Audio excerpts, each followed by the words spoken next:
কি রে বজলু ভাই, তুই এই জায়গাতে একদম মন খারাপ করে বসে আছিস কেন? কি হয়েছে তোর?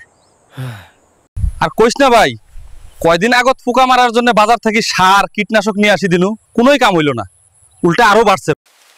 না বুঝি খালি সার কীটনাশক দিলে হইবে? আর সার কীটনাশক আসল না নকল সেটাও তো দেখা লাগবে। মুই কি এত কিছু বোঝং?